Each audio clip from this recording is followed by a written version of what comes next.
ভালো করে মন দিয়ে শুনুন।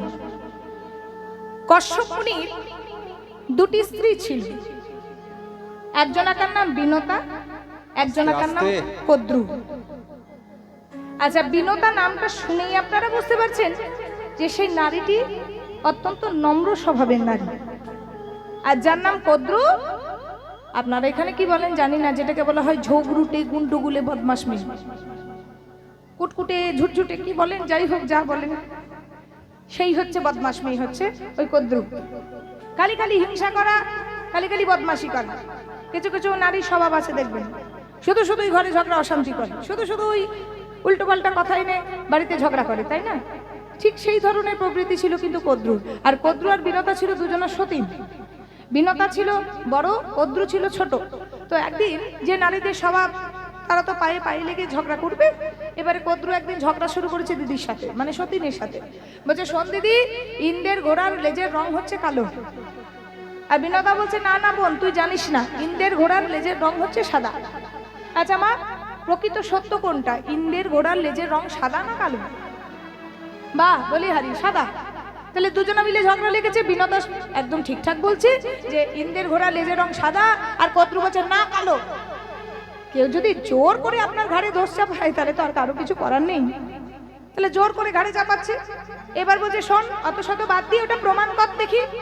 বলছে, দেখ দিদি, আমি প্রমাণ করতে পারি যে ইন্দ্রের ঘোড়ার লেজের রং কালো, কিন্তু যদি আমি প্রমাণ করতে পারি, তাহলে কিন্তু যখনই প্রমাণ করব সেই মুহূর্তে থেকে যতদিন বাঁচবে তুমি ততদিন আমার দাসী বৃত্তি করতে হবে।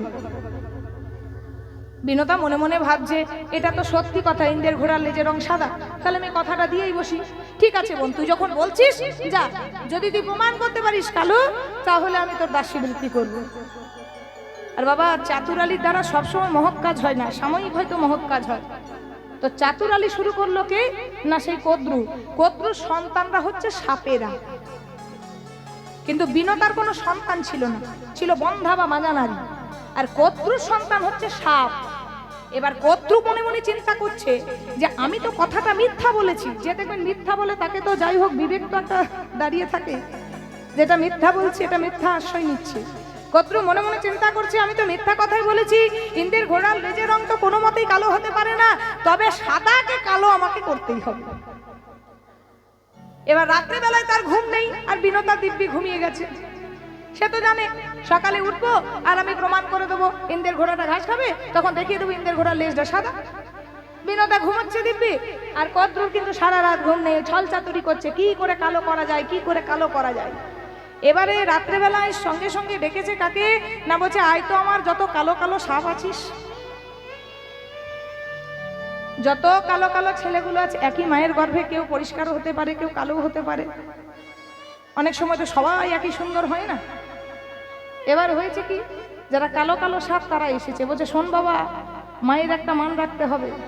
কি হয়েছে মা, কি করতে হবে না, তোরা কাল সকাল হওয়ার আগেই ওই ইন্দ্রের ঘোড়াটা যখন ঘাস খাবে, তোরাও লেজে গিয়ে এমনভাবে পেঁচিয়ে জড়িয়ে থাকবি যাতে দূর থেকে বোঝা যায় ইন্দ্রের ঘোড়ার লেজের রংটা কালো। এবার কালো কালো সাপগুলো গিয়ে তাই করেছে, মায়ের কথা রাখতে হবে। এইবারে কিন্তু সকাল হয়েছে, আর বলছে, দিদি, কদ্রুর তো ঘুম নেই, ওই বিনতাকে দাসী করবে বলে। দিদি খুব তো বলেছিল। দেখবেন যারা ঝগড়ুটে হয় তাদের চলন বলন, কথা বলার কায়দাটাই আলাদা হয়, দেখেই মনে যায় এরা খুব গুন্ডুগুলে মেয়ে। ও দিদি, ঘুমলে হবে, চলো প্রমাণ করে দিচ্ছি ইন্দ্রের ঘোড়ার লেজটা কালো না সাদা। বিনতাকে নিয়ে গেছে, বিনতাকে দেখিয়ে বলছে, ও দিদি, ওই দেখো। আহা হরি বল, যার কপাল খারাপ তার সব দিকে খারাপ হয়। তাকিয়ে দেখছে, তাই তো, এত যুগ এত বছর ধরে এই হয়ে এলো, আজকে আবার কালো হয়ে গেছে।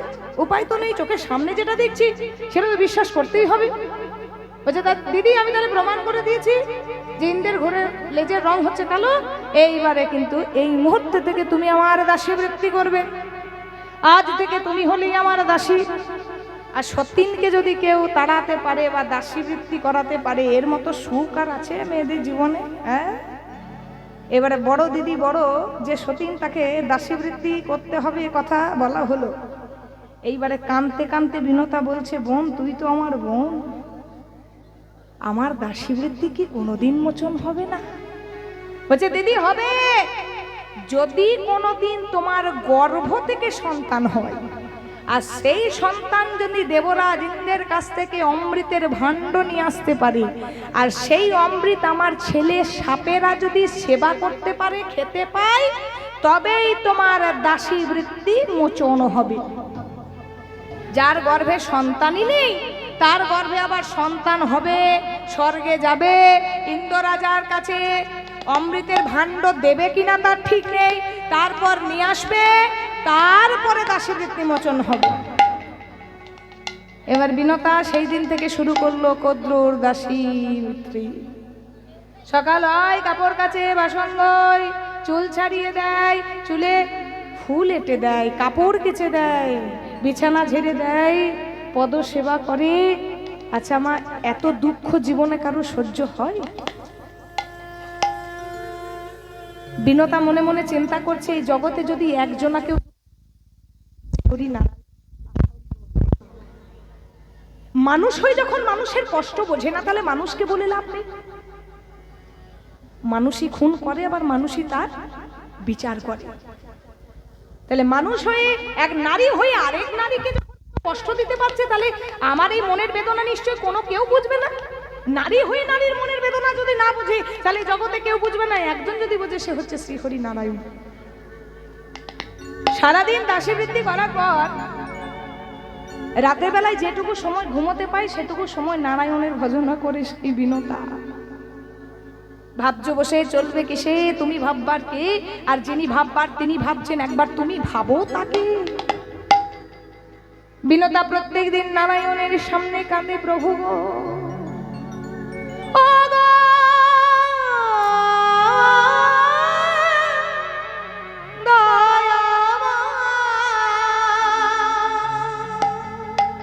ও গো দয়া,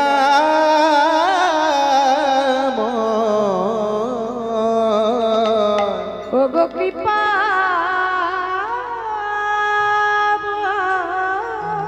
ও গো কৃপা,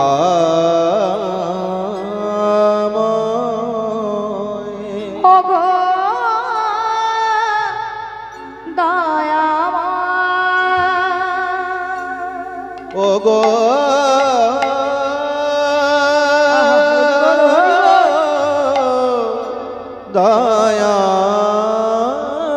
দয়াময়, কৃপা করো ভগবান, দয়া করো ভগবান,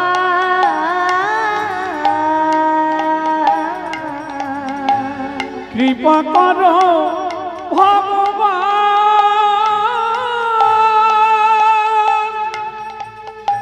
দয়া করো ভগবান, ও গো ভগবান,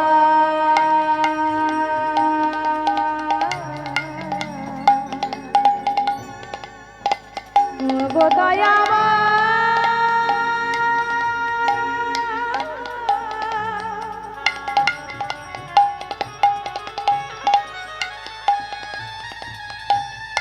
সংসার কারণে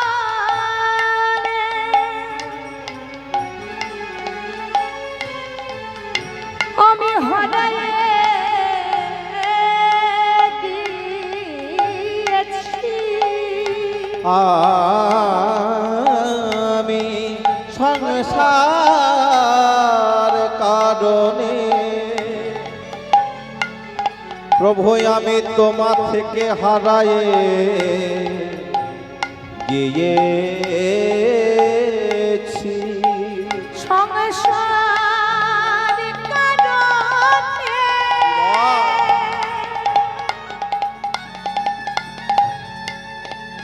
আমি প্রভু তোমার থেকে হারায়ে গিয়েছি। সংসার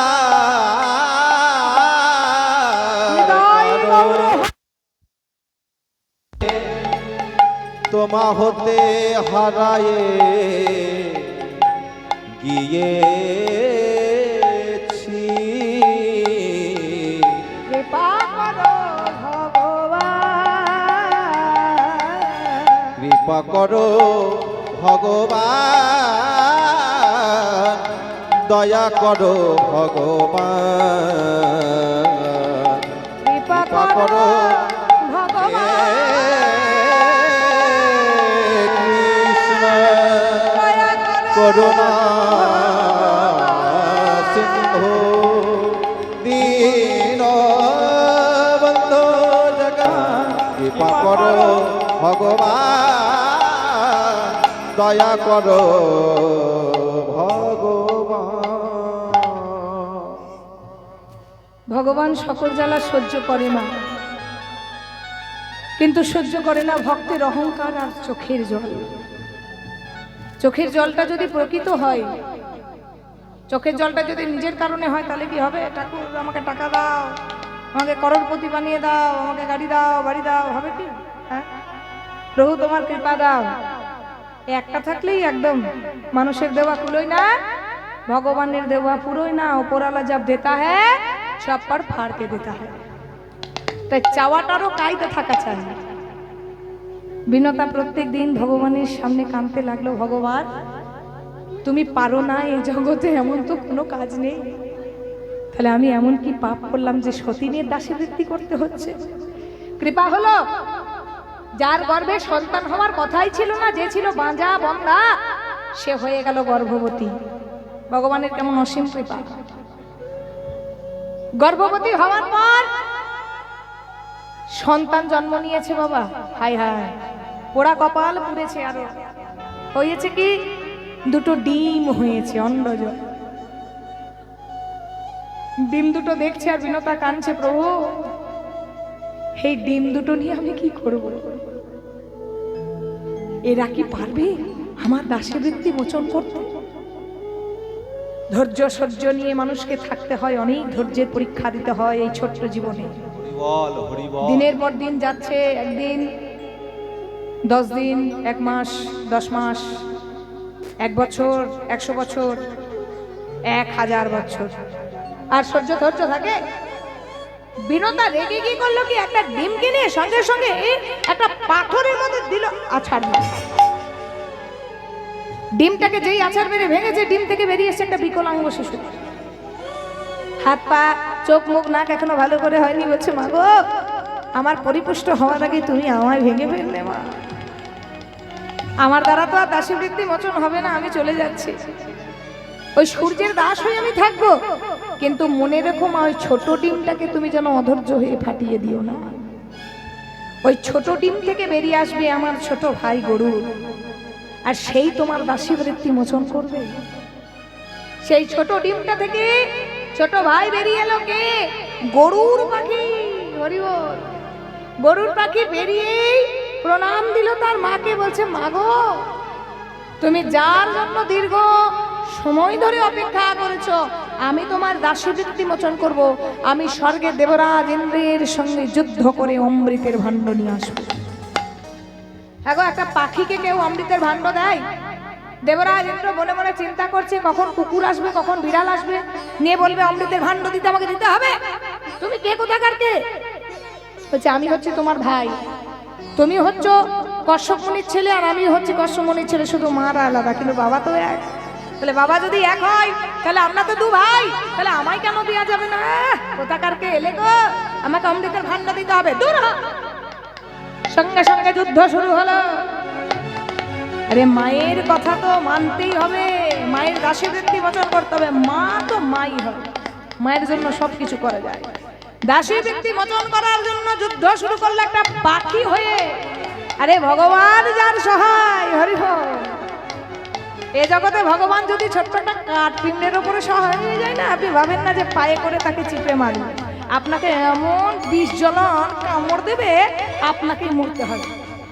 তাহলে সেই পাখি শুরু করলো কার সঙ্গে? দেবরাজ ইন্দ্রের, স্বর্গের দেবরাজ, দেবতাদের রাজা ইন্দ্রের সঙ্গে যুদ্ধ শুরু হলো। সেই পাখি আর দেবরাজ ইন্দ্র যুদ্ধ করছে। যুদ্ধ করতে করতে যখন দেবরাজ ইন্দ্র পারছে না, তখন তার অস্ত্র বজ্রটাকে ছুঁড়েছে। আর বজ্র হচ্ছে দধিচি মুনির হাড় দিয়ে তৈরি। সেই পাখিটা করেছে কি, নিজের গায়ের থেকে একটা পালক ছিঁড়ে সেই বজ্রের দিকে ছুড়ে দিয়েছে, আর সেই পালকটাতে গিয়ে বজ্রটা মেরেছে আর পালকটা পুরো ছাই হয়ে গেছে। বজ্র কিন্তু ঘুরে চলে এসেছে। এবার বজ্র কিন্তু একবারই দেওয়া যায়, দ্বিতীয়বার কিন্তু আর বজ্র যাবে না। তাহলে দেবরাজ ইন্দ্র পরাস্ত হয়েছে, নিতাই গৌর হরি বল। বলছে দেখ ভাই, আমি পরাস্ত হলাম বটে, কিন্তু অমৃতের ভাণ্ড আমি কি করে দিই? এ তো স্বর্গের দেবতাদের জন্য। তাহলে এক কাজ কর, তুই যার জন্য নিয়ে যাচ্ছিস ওই সাপেদের জন্য তোর মায়ের দাসীবৃত্তি মোচন করবি। তোকে আমি বিশ্বাস করে অমৃতের ভাণ্ডটা দিলাম, কিন্তু অমৃতের ভাণ্ডটা নিয়ে তুই সাপেদেরকে দেখাবি তুই এনেছিস। কিছু কুশ ঘাস বিছিয়ে দিবি, সেখানে নামাবি, তোর মায়ের দাসীবৃত্তি মোচনের শপথ কথাটি বলে তুই কিন্তু সাপেদের ডেকে দিবি। আমার ছেলে জয়ন্তক অদৃশ্য অবস্থায় ভাণ্ডটা নিয়ে চলে যাবে। জয়ন্তক অদৃশ্য হতে পারত। এই কথা দিয়ে দেবরাজ ইন্দ্রের কাছ থেকে অমৃতের ভাণ্ডটা নিয়ে নাচতে নাচতে আনন্দে আসছে। কিসের জন্য? তার মায়ের দাসীবৃত্তি মোচন হবে। এবার যখন ওই মাথায় করে ভাণ্ড নিয়ে আসছে, যে কদম্ব বৃক্ষের ওপরে চড়ে ভগবান কৃষ্ণ যমুনায় ঝাঁপ দিয়েছিল, সেই কদম্ব বৃক্ষে এসে ভাণ্ডটা একবার নামিয়েছে। হরি বল। রাস্তায় আস্তে আস্তে আমরা ক্লান্ত হয়ে যাই না? হ্যাঁ, মনে হয় না একটু জিরিয়ে নি, গাছের তলায় একটু জিরিয়ে নি? ঠিক তেমন আজকে সেই গাছের ডালে বসেছে। এরও একটা বিরাট বড় তত্ত্ব আছে। সেখানে সৌঘুরি মনির আশ্রমে সেখানে শোল মাছগুলো খেলা করছিল, আর সেখানে দেখছিল কে? ওই গরুর পাখি। গরুর পাখি শোল মাছ খায়, সেই মাছগুলোর দিকে তাকিয়ে তাকিয়ে জিভ বার করছিল। আর সেই সময় অমৃতের ভাণ্ড থেকে এক ছলক অমৃত উপচড়ে পড়ে ওই গাছের গায়ে পড়ে গেছে। তাহলে সেই অমৃতের ভাণ্ডের অমৃত পেয়ে, অমৃতের পরশ পেয়ে কদম্ব বৃক্ষটা এখনো বৃন্দাবনে যাবেন। সেই বৃন্দাবনী কৃষ্ণ লীলার সাক্ষী দেওয়ার জন্য সেই বৃক্ষটা এখনো আছে। নিতাই গৌর হরিবল হরিবল। এবারে বাবা, সেই বৃক্ষের সামনে যেখানে যমুনার তীরে কালিয়নাগ কৃপা পেয়েছিল, সেখানে কিন্তু গরুর পাখি কোনোদিন আসতে পারতো না। কেন পারতো না? এক্ষুনি এসেছে, আবার কেন পরে পারেনি? এই যে অমৃতের ভাণ্ডটা নিয়ে এসে যখন বসেছিল, সৌঘুরি মুনি ধ্যান করছিল, আর সেই সময় শোল মাছগুলো খেলা করছিল। শোল মাছগুলোকে দেখে লোভ করে যখন শোল মাছটাকে খেয়েছিল, সৌঘুরি মুনি কিন্তু অভিশাপ দিয়ে বসেছিল। সেই সময় কিন্তু ক্ষমা চেয়েছিল সেই গরুর পাখি। বলছিল, শোন, তোকে তো ক্ষমা করব, ক্ষমা করাই তো মুনির আসল ধর্ম। বৈষ্ণবের আসল ধর্ম হচ্ছে ক্ষমা। তবে শুনে রাখ, তুই যদি কোনোদিন আর এখানে আসিস, তোকে কিন্তু সঙ্গে সঙ্গে মৃত্যুবরণ করতে হবে, অর্থাৎ তোর মৃত্যু হবে। এই গরুর পাখি সব জায়গা যেতে পারতো, কিন্তু এক জায়গা পারতো না। কোন জায়গা বলুন তো? যেখানে ভগবান শ্রীকৃষ্ণ কালিয়নাগকে বধ করেছিল। এইবারে আরেকটা কথা বুঝে নিন, তাহলে পরিষ্কার হয়ে যাবে। আর সেই জায়গাটাতেই আবার কালিয়নাগ এসে পড়ে বাস করেছিল। এইবারে দেখুন, যখন অমৃতের ভাণ্ডটা নিয়ে গরুর পাখি যাচ্ছে, গিয়ে কুশ ঘাস বিছিয়েছে, অমৃতের ভাণ্ড নামিয়েছে। বিমাতা মানে সৎ মাকে ডেকেছে, কদ্রুকে, নিজের মা বিনোদাকে ডেকেছে। বলছে, মা, অমৃতের ভাণ্ড নিয়ে এসছি, এবার তুমি বলো আজ থেকে মায়ের দাসীবৃত্তি মোচন হলো, মোচন হলো, মোচন হলো। অমৃতের ভাণ্ড দেখে আগের থেকেই ঝাঁপাচ্ছে, আমার ছেলেরা অমৃতের ভাণ্ড পাবে। যা সাপেরা, তোরা চলে যা অমৃত পান করতে। আমি আজ থেকে বললাম দাসীবৃত্তি মোচন হলো, মোচন হলো, মোচন হলো। সাপেরা মনের আনন্দে কুশ ঘাসের ওপর জিভ দিয়ে চাটাচাটি করছে, আর এদিকে জয়ন্তক অদৃশ্য অবস্থায় নিয়ে চলে গেছে, অমৃত নেই। আর এদিকে সাপেদের জিভটা কেটে দুফাক হয়ে গেল। হ্যাঁ, লোভে পাপ, পাপে মৃত্যু, করার কিছু নাই। এইবারে হলো কি, যখনই মায়ের দাসীবৃত্তি মোচন হয়ে গেল, এইবারে ঘটনাটা বুঝুন, মেন জায়গায় আসুন। যখনই দাসীবৃত্তি মোচন হলো, এইবারে গরুর পাখি কিন্তু গোছা গোছা সাপ ধরে ধরে খেতে লাগলো। প্রতিশোধ বাবা, হরি বল। সেবা করতে যেতে বলবো, নেমন্তন্ন করতে করে দেবো, করে পরে আমি ফাঁসবো, আসরটা ভেঙে যাবে, সবাই বসে থাকবে, আমিও যাব সেবা করতে, তখন নেমন্তন্ন হবে, তার আগে নয়। কিচ্ছু করার নেই। এরপরে হলো কি, গরুর পাখি গোছা গোছা সাপগুলোকে নিয়ে যখন খেতে লাগলো, তখন কিন্তু সেই কদ্রু গিয়ে ক্ষমা চাইলো, বাবা তুই গোছা গোছা যদি সাপ খাস তাহলে তো আমার বংশ নির্মূল হয়ে যাবে। আমি তোকে কথা দিচ্ছি, রোজ আমি একটা করে সাপ তোর কাছে পাঠিয়ে দেবো। ব্যাপারটা বুঝুন, প্রতিদিন করে একটা সাপ যেতে লাগলো আর গরুর পাখি খেতে লাগলো। যেদিন কালীয় নাগের পালা এলো, হরি বল, সেদিন কালীয় নাগ যদি যায় তাহলে তো ভগবান কৃষ্ণ আর কালীয় নাগকে নিয়ে লীলা করতে পারবে না। তাহলে কালীয় নাগকে নিয়ে লীলা করার জন্য কালীয় নাগকে কিন্তু পাঠালো না, রেখে এলো কোথায়? যেখানে সৌঘুরি বনি অভিশাপ দিয়েছিল এখানে এলেই গরুর পাখির মৃত্যু হবে। তাই সেই কালিন্দির হ্রদে কালীয় নাগ আজকে বাস করছে বৃন্দাবনের মাটিতে। কিসের ভয়ে? গরুরের ভয়ে, কারণ গরুর সব জায়গায় যেতে পারবে, ততটা বললাম, কিন্তু সেই জায়গায় যেতে পারবে না। তাই কৃষ্ণ যাতে কালীয় নাগকে নিয়ে লীলা করতে পারে তার জন্য হলো কি, কালীয় নাগকে সরিয়ে উঠিয়ে নিয়ে যাওয়া হলো সেই কালিন্দির হ্রদে যেখানে ভগবান কৃষ্ণ লীলা করেছিলেন। এবারে কালীয় নাগ সেখানে বসবাস করছে, বৃন্দাবন অতিষ্ঠ হয়ে যাচ্ছে কিসের? তার বিষের জ্বালায়। কালিন্দির একদহে কালীয় নাগের রহে, কালিন্দির একদহে কালী নাগ রহে তাহে, গরুরে ডরে ভীত হইয়া, ওই দেখো গরুরের ভয়ে ভীত হইয়া, বিষয়ুত নিচে জলে কোন প্রাণী যদি যাই চলে, বিষাক্ত নিচে জলে কোন প্রাণী যদি যাই কুলে, বিষ জল দহন সভা, ওই দেখো বিষ জলে দহন সভা, দিল দিল বিষ ইউগারে দিল, দিল দিল বেশি উগারে দিল, দিল দিল বিষ ইউগারে দিল দিল বেশি উগারে দিল, কালিন্দির হদে আজি দিল দিল বিষ ইউগারে দিল, ওই কালী দহের হদে আজি দিল দিল বেশি উগারে দিল, কালিন্দির হদে আজি দিল দিল বিষ ইউগারে দিল, কালিন্দির হদে আজি দিল দিল বিষ ইউগারে দিল, কালিন্দির হদে দিল দিল বেশি উগারে দিল, কালিন্দির হদে আজি এই দিল দিল বেশি উগারে দিল, বিষ জলে দহন সমা, বিষ জল দহন সভা। এবারে বাবা একটু জানতে হবে যে কালীয় নাগ একটা খল জনিতে মানে নাগ জনি, একটা সাপ হয়ে কি করে ভগবানের কৃপা পেল? আহা, হরি বল। ভগবান তিনজনার মাথার উপর চরণ রেখেছিলেন, এক গয়া ক্ষেত্রে গয়াসুরের মাথার উপর, এক বলিরাজের মাথার উপর, আর এক কিন্তু এই কালীয় নাগের মাথার উপর। তাহলে সাপের জনিতে খল জনিতে জন্ম হয়ে ভগবানের চরণ মাথায় পেল, এর মতো সৌভাগ্য আর আছে? আহা, তাহলে জানতে হবে এই কালীয় নাগ কে ছিল, আর কালীয় নাগ কি করে কালীয় নাগ হলো, আর কেনই বা কৃপা পেল? এই কালীয় নাগ ছিল চন্দ্রধ্বজ রাজা, রাজাটির নাম চন্দ্রধ্বজ। কি জানেন তো মা, এই সংসার জীবনে আমরা চলার পথে ছোট বড় অনেক অপরাধ করে ফেলি, যেগুলো নিজেরা বুঝতে পারি না, কিন্তু বিচারের সময় বিচার কিন্তু সেটা ঠিক হবেই হবে। ঠিক সেমন চন্দ্রধ্বজ রাজা একটা ছোট্ট ভুল করে ফেলেছিল। একদিন মৃগয়ায় গিয়ে যখন রাত্রি হয়ে এলো, অন্ধকার ঘনিয়ে এলো, যাবার পথ খুঁজে পেল না, তখন তার মন্ত্রী মশাইকে বলল, মন্ত্রী মশাই এই বনের মধ্যে যদি কোনো থাকার জায়গা থাকে, আশ্রয় থাকে, একটু খুঁজে দেখুন। খুঁজতে খুঁজতে খুঁজতে খুঁজতে অগস্ত্য মুনির কুটিরে এলো। মুনিটির নাম অগস্ত্য মুনি, আর সেই মুনিটি রোগিত কুষ্ঠ ব্যাধি ছিল। তার ব্যাধিটি ছিল রোগিত কুষ্ঠ ব্যাধি, সারা শরীর পচে গেছিল মা, দুর্গন্ধ ছড়িয়ে গেছিল তার দেহ থেকে, এমনকি তার দেহতে পোকা পর্যন্ত হয়ে গেছিল।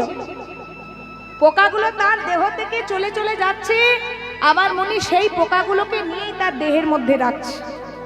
কেন না, সেই জায়গাটা হচ্ছে পোকার আশ্রয়স্থল। কোনোদিন কাউকে জীবনে আশ্রয় ছাড়া করতে নেই। আশ্রয় করিয়া ভাজে তারই কৃষ্ণ নাহি তেজে, হরি বল। সেই অগস্ত্য মুনি সেখানে ধ্যান করছিল। মন্ত্রী মশাই খুঁজতে খুঁজতে খুঁজতে খুঁজতে অগস্ত্য মুনির কুটিরের সামনে এসে দাঁড়ালো, দেখলো এক মুনিবর ধ্যান করছে, কিন্তু তার শরীরের দুর্গন্ধ চারিদিকে ছড়িয়ে গেছে। এত দুর্গন্ধ যে সেই আশেপাশে থাকা পর্যন্ত যাচ্ছে না।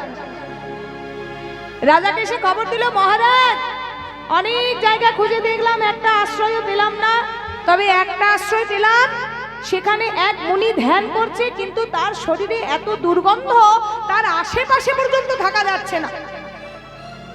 মহারাজা শরীরের রক্তের গরমে বলে ফেললো কি, যাও তাকে আশ্রয় ছাড়া করো, যেটা আমাদের হয়।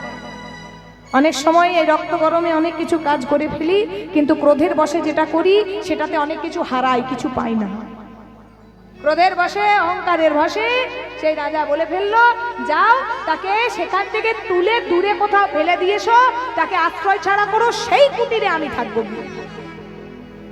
এবার যখন ওই মুনিবরকে চাঙ্গলা করে তুলেছে, মুনিবর কিন্তু অঝর ঝরে কাঁদছে, বলছে যা করো করো, তোমরা বড় ভুল করছো, কাউকে কোনোদিন আশ্রয় ছাড়া করো না। কারো বিষয় সম্পত্তি নিয়ে, কারো ঘর বাড়ি দখল করে কেউ যদি বাবা ভালো থাকতো, তাহলে এই জগতে কারো নিজের বাসা থাকতো না। এ জগতে ভালো বাসা আছে, কিন্তু ভালোবাসা নেই।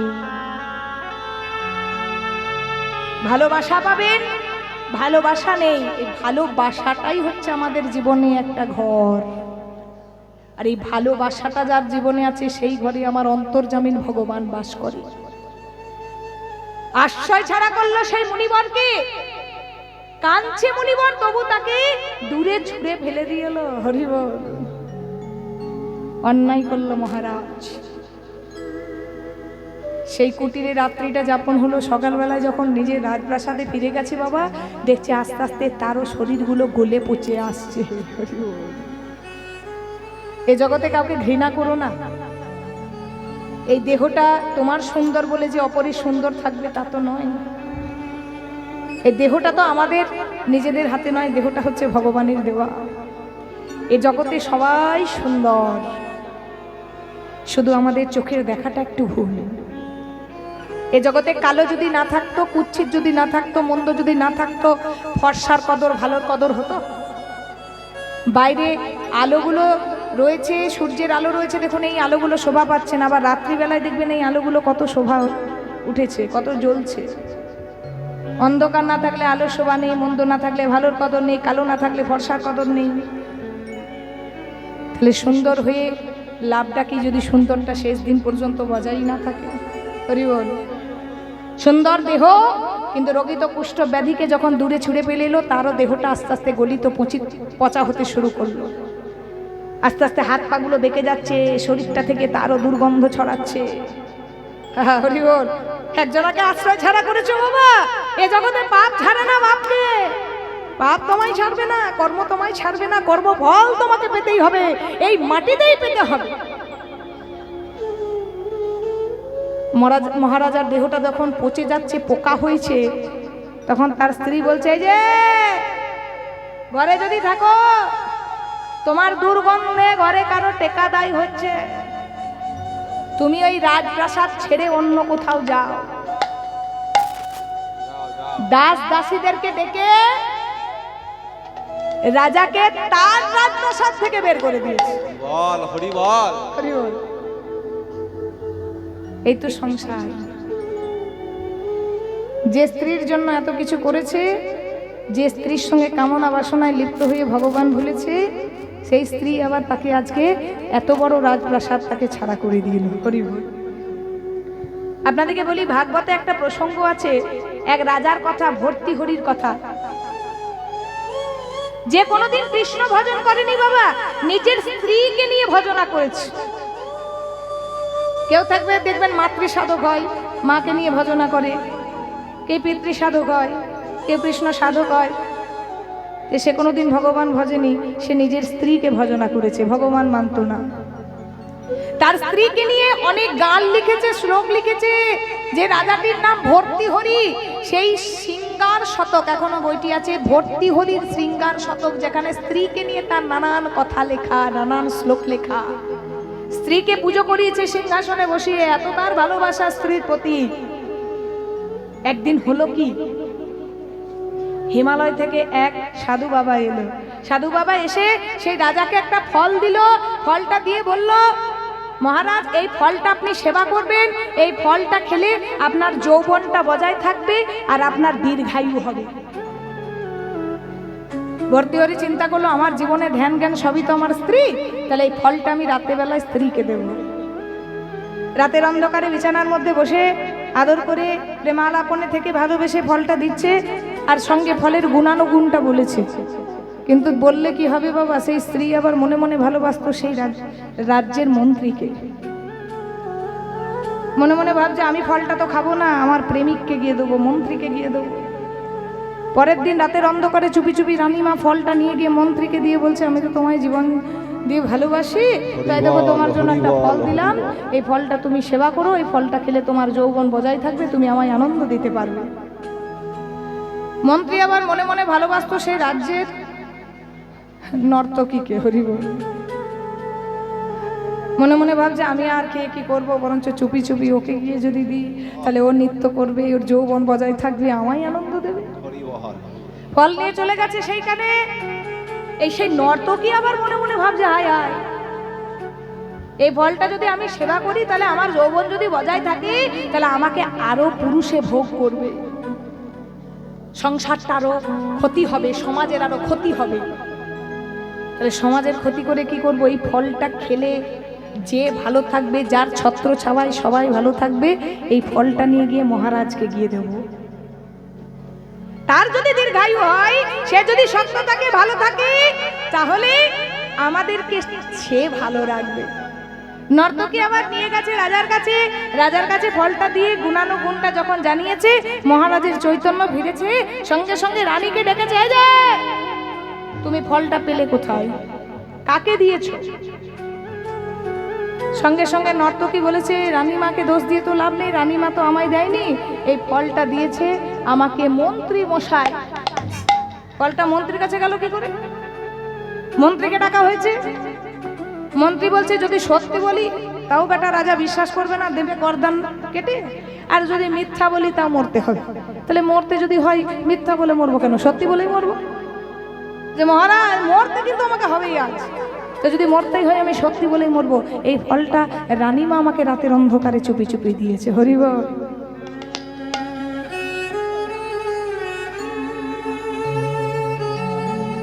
চৈতন্য ফিরে গেল। থমকে বসে বলল, মহারাজ হায় হায়, এতদিন কার জন্য করেছি? এই স্ত্রীকে আমি সিংহাসনে বসিয়ে পুজো করেছি, এই স্ত্রীকে আমি সাধনা করেছি, এই স্ত্রীর জন্য আমি বর্ণনা করেছি, এই সংসারের জন্য এত কিছু করেছি, তাকে ভুলে না না না, আমি আর এই রাজত্বে থাকবো না, রাজপ্রাসাদে থাকবো না, বেরিয়ে যাব তার সন্ধানে। সেই দিনই গৃহত্যাগী হয়ে সেই ভর্তৃহরি ভগবানের জন্য শ্লোক লিখলেন, ভগবানের জন্য গান লিখলেন, ভগবানের জন্য কথা লিখলেন। এটাই হচ্ছে সংসার বাবা। হরি মনে মজায় হরি বল, হরি বল। লোকালে কোথা আমি ভাবে একা দাও হে দেখা,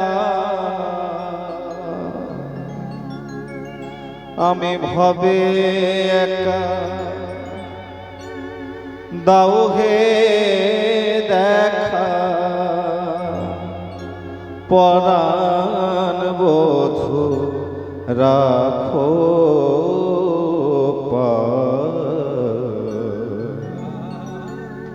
হরি মনে মজায় লোকালে কোথা, হরি মনে মজায় লোকালে কোথা। ভর্তৃহরির চৈতন্য যেমন ফিরেছে, এই চন্দ্রধ্বজরও তেমন চৈতন্য ফিরেছে। হায় হায়, যে সংসারের জন্য এতদিন ভাবলাম, সেই সংসারের জন্য আমি রাজপ্রাসাদ করলাম, সুন্দর বাসা করলাম, আর সেই রাজপ্রাসাদ থেকে আমাকেই বিতাড়িত হতে হলো। এটাই হচ্ছে আমাদের এই চলার পথের নিত্য নতুন নিজেদের জীবনে এক একটা অধ্যায়। চন্দ্রধ্বজ রাজা যখন গৃহত্যাগী হয়ে গেল, বার করে দিল, পথের ধারে যখন বসে কাঁদছে, দেবশ্রী নারদ এলেন। দেবশ্রী নারদ এসে বলছে, তুমি কাঁদছো কেন? বৃথা কাঁদছো? তুমি যে ঘটনাকে উপলক্ষ করে কাঁদছো, সেই চোখের জলে তোমার দাম কেউ দেবে না। যার জন্য কাঁদলে তুমি দাম পাবে, তার জন্য কাঁদো। চলে যাও, যাকে তুমি আশ্রয় ছাড়া করেছো, যার প্রতি অন্যায় করেছো। ভগবানের চরণে অন্যায় করলে ভগবান ক্ষমা করে, কিন্তু তুমি ভক্ত চরণে অপরাধ করেছো। কাউকে ঘৃণা করতে নেই, কাউকে আশ্রয় ছাড়া করতে নেই। চলে যাও, সেই মুনির খোঁজ লাগাও, সেই মুনিকে খুঁজে তার চরণ ধোয়া জল অর্থাৎ পদদক তুমি পান করো, তবে তোমার কৃপা হবে, তোমার ব্যাধি দূরীভূত হবে। চারিদিকে খুঁজে বেড়াতে লাগলো সেই মুনিবরকে। খোঁজ পেলেই তো, খুঁজতে খুঁজতে একটা গাছের কোটরে অগস্ত্য মুনি রোগিত কুষ্ঠ ব্যাধি, এখনো দুর্গন্ধ যায়নি বাবা। এবার রাজা করছে কি, একটা পাত্র নিয়ে এসে ঘৃণায় সেই পাত্রটা পেরেছে, আর তার উপর চরণটা দিয়ে ঘটি দিয়ে জল দিয়ে চরণ ধোয়াচ্ছে, আর মনে মনে চিন্তা করছে যে এই দুর্গন্ধযুক্ত জল আমি পান করব কি করে। জলের উপর রক্ত পৌঁছ, এমনকি পোকাগুলো জলের উপর চলছে। সে নোংরা জলটা পান করতে পারছে না, গাছের আড়ালে গিয়ে করেছে কি, সেই রাজা গিয়ে জলটা নিয়ে মাথায় ঠেকিয়ে দিয়েছে। অনেকে হয় না, দেখবেন পান করে না, মাথায় ঠেকিয়ে দেয়। সঙ্গে সঙ্গে সেই অগস্ত্য মুনি সুদাম দিব্যাঙ্গ দেহ নিয়ে দাঁড়িয়েছে। হে কি মুনিবর, হে কি আপনি? আরে মূর্খ, তোকে পরীক্ষা করছিলাম। এ জগতে মানুষকে যে ঘৃণা করে, মানুষকে যে ভালোবাসে না, মানুষকে যে আশ্রয় ছাড়া করে, তোর মতো দুরবস্থা তার হয়। তুই খলতার আশ্রয় নিলি, ছলনার আশ্রয় নিলি, পান করতে পারলি না, তুই মাথায় ঠেকালি। তবে শুনে রাখ, তুই কৃপা পাবি না। হে কি মুনিবর, আমি কৃপা পাবো না? শুধু তাই নয়, তুই খলতার আশ্রয় নিলি, পর জন্মে তোর খল জনিত জন্ম হবে, তুই সাপেদের কুলে জন্ম নিবি। তবে শুনে রাখ, তুই পদদকটা মাথায় ঠেকিয়েছিস, তার জন্য তোর কৃপা হবে। সাপ রূপে জন্মগ্রহণ করলেও তোর মাথার ওপর গোবিন্দ লীলা করার জন্য চরণ রাখবে। নিতাই গৌর হরি বল, হরি বল, হরি বল। সেই চন্দ্রধ্বজ রাজার খলজনিত কালীয় নাগ রূপে জন্ম হলো, সেখানে বসবাস করতে লাগলো, আর কৃপাবশত গোবিন্দ তার মাথার উপর চরণ রাখলো। এবারে বাবা, সাপের যা ধর্ম, চোরের ধর্ম চুরি করা, গৃহস্থের ধর্ম সজাগ হওয়া, তেমন সাপের ধর্মটা কি? বিষ ঢালা। তো বৃন্দাবনে যেখানে যমুনায় বাস করছে হ্রদে, কালিন্দীর হ্রদে, সে কালীয় নাগ, সেখানে এত পরিমাণে বিষ ঢেলেছে বাবা, যে সেই বিষের জ্বালায় সারা বৃন্দাবন অতিষ্ঠ। সেই বিষের জ্বালায় আশেপাশে কোনো গাছ হতে পারছে না। স্থাবর জঙ্গম যত কুলে হইয়াছে হত, স্থাবর জঙ্গল যত কুলে পড়িয়াছে হত, জলের বাতাস পেয়ে মনে, তারা জলের বাতাস পেয়ে মনে।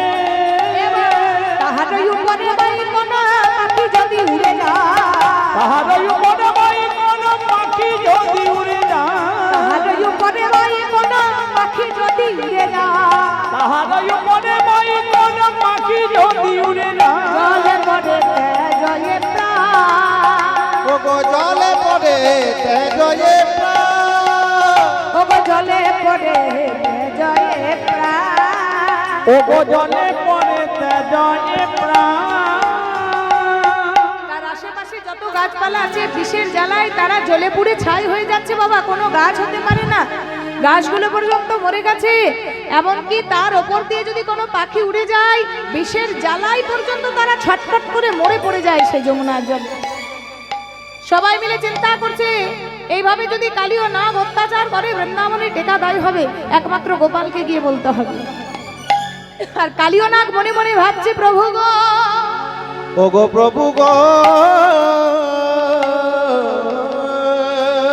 এ জগতে তুমি আমায় বিষ দিয়েছো, বিষ দিয়েছো, আমি বিষের দ্বারা তোমায় সেবা করব। সেবা করব। প্রভু, এ জগতে তুমি আমার অন্তরে বিষ দিয়েছো, এই বিষ ঢালা ছাড়া আমি তোমার সেবা করতে পারবো না। বৃন্দাবনে তোমাকে কতজন কত কিছু ননি মাখন দধিদীপ্ত ঘৃত ঘোলে সেবা করে, কিন্তু আমায় তো তুমি প্রাণ ভরে বিষ দিয়েছো গোবিন্দ, তাই আমি তোমাকে বিষ দিয়ে তোমায় সেবা করব। হরি বল। কিন্তু দেখো গোবিন্দ, আমারে মদনে মধু নেই বলে আমি তোমায় মধু দিতে পারলাম না। তবে দেখো গোবিন্দ, আমার মদনে বিষ আছে বলে যেন আমায় চরণ ছাড়া করো না গো। আমায় চরণ ছাড়া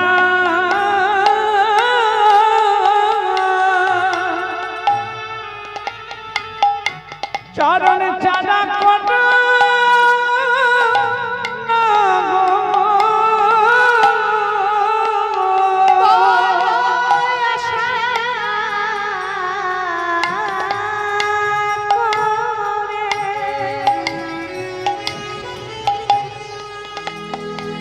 তোমার চরণে এসেছি হে, যেন চরণ ছাড়া করো না গো।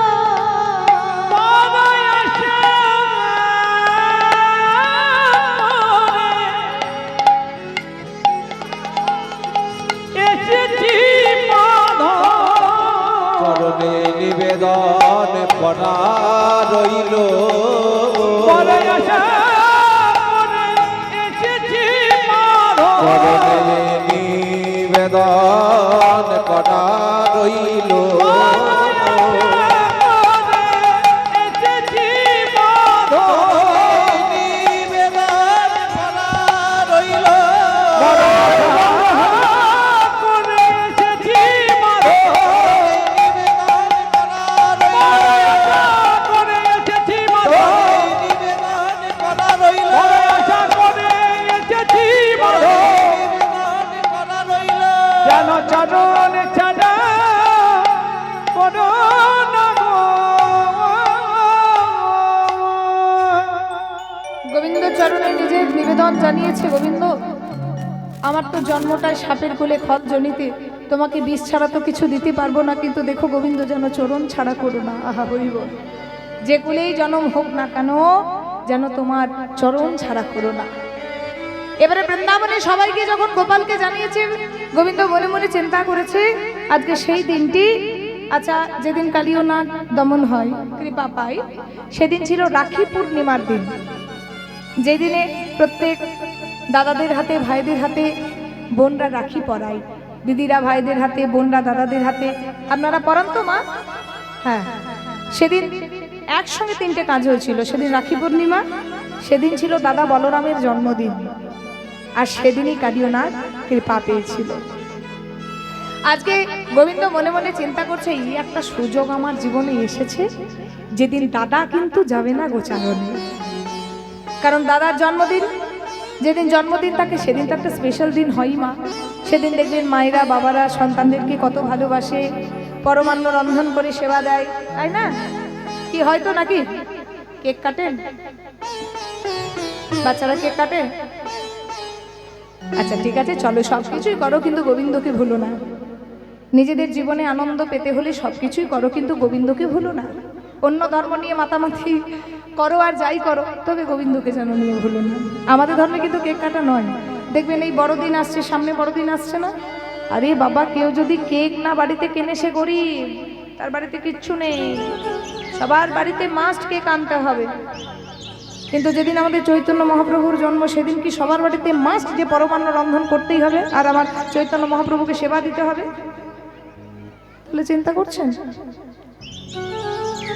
এই যে নিধন, স্বধর্মে নিধন সেহ, পরধর্মে ভয়াবহ। পরধর্ম নিয়ে মাতামাতি করলে নিজেদেরই অমঙ্গল। তাহলে জন্মদিনটা একটা স্পেশাল দিন থাকে। তাহলে দাদা কিন্তু আজকে গোচারণে যাবে না। গোবিন্দ মনে মনে চিন্তা করে নিয়েছে এই একটা সুযোগ, আজকের দিনে যদি পারি, দাদা যাবে না, আমি নিজের খুশি মতন আজকে হরি বল। গুরুজন যদি না থাকে তখন কি হয়, নিজে নিজেই গার্জেন হয়ে যায়, হয় না? তাই না? আমার যদি গার্জেন সঙ্গে আসে, আমি কিন্তু কোনো কথা বলতে পারি না। আর আমি যখন একাই কীর্তন করতে আসি, আমি নিজেই গার্জেন হয়ে যাই নিজে, ঠিক না? আমার বর যদি আমার সঙ্গে আসে, আমি গার্জেন হতে পারি কি? যা বলবে তাই শুনতে হবে। আর যখন আসে না, তখন নিজেই গার্জেন হয়ে যায়। ঠিক তেমন আজকে গোবিন্দ মনে মনে চিন্তা করেছে যে আজকে দাদা যাবে না, আজ আমার কথাতেই সখারা দৌড়াবে। সখারা কে? শ্রীদাম, সুদাম, দাম, বসুদাম, সুবাহু, মহাবাহু, সুবল, মহাবল, কৃষ্ণ, অর্জুন, নবঙ্গ, মধুমঙ্গল, হলায়ুধ, মরুতম, গন্ধর্ব, কিঙ্কিনী, অংশুমান, ভদ্রসেন, বসন্ত বিলাসী, কপিল, কলবিঙ্গ, পুণ্ডরী, উজ্জ্বল। গুনেছেন? কারগুলো তো নেড়ে গেলেন। যাই হোক, ক্যামেরা হচ্ছে, গুনে নেবেন যখন রেকর্ডিংটা ছাড়বে। 24 জন শাখা। আজকে 24 জন শাখা সবাই গোবিন্দকে ডাকতে এসছে। সকালবেলায় যেমন গোচারণে যায়, তেমন আজকে ডাকতে এসে চাই যে কানা কি রে, এখনো মায়ের কোলে বসে আছিস? কি রে, যাবি না? আর আজকে মায়ের হয়েছে কি বাবা, মায়ের মন কিন্তু আজকে চাইছে না গোবিন্দকে পাঠাবার কথা। দেখবেন কোনো কিছু বিপদ হলে মায়ের মনটা আগে দোলা দেয়, আগে নাড়া দেয়। তেমন যশোদার মনটা যেন আজকে কেমন একটা করছে যে আজকে আমি গোপালকে গোচারণে যেতে দেবো না। বারে বারে বলছে, ও মা, আমাকে সাজিয়ে দেবে না? মা গইয়া আমি আজ গোবিন্দ মায়ের কাছে আবদার করছে, ও মা, প্রত্যেকদিন মা সাজিয়ে দেয়, কিন্তু আজকে একটু তাড়াটা বেশি। মা গো আমি চড়াবো বাছুরি, মাগো আমি চড়াবো বাছুর, মাগো আমি চড়াবো বাছুরি, ও গো মা গো আমি চড়াবো বাছুরি। অলকা তিলকা ভালে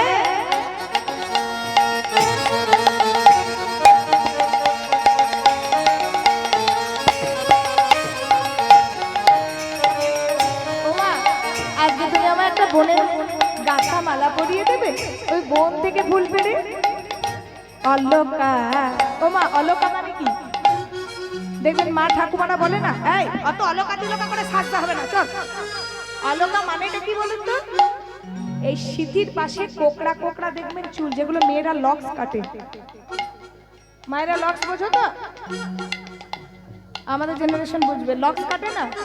হ্যাঁ, এই যে কানের নিচে চুলগুলোকে মেয়েরা পার্লারে কেটে আসার বারবার মুখে পড়ে আর ঝাঁকায়, এটাকে বলে অলকা। আমরা পার্লারে গিয়ে কাটি, আর গোবিন্দ আর রাধারানীর কোকড়া কোকড়া চুল ছিল সিঁথির দুপাশে, এটাকে বলে অলকা। আর তার মাঝে গোবিন্দ তিলক নিতেন। অলকা তিলকা ভালে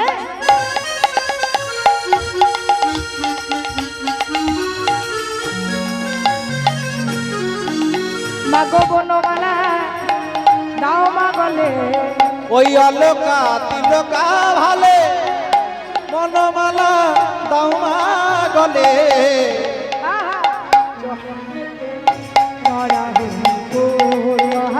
এবার মননেতে পরাবো নুপুর মা, চরণেতে পরাবো নুপুর মা, এবার চরণেতে পরাবো নুপুর মা, চরণেতে পরাবো নুপুর মা। সুদাম সুদাম দাম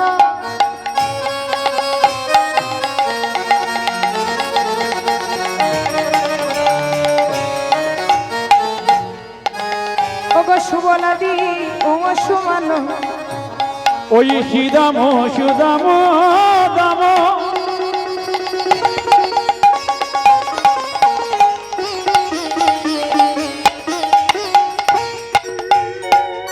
সুবল আদি সুমান। এই দেখো মা, সুদাম সুদাম সব দাঁড়িয়ে আছে। দাদা গিয়া দেখো, দাদা গিয়া আছে রাজপথে মা ওই দেখো দাঁড়াইয়া আছে রাজপথে মা দাঁড়াইয়া আছে রাজপথে মা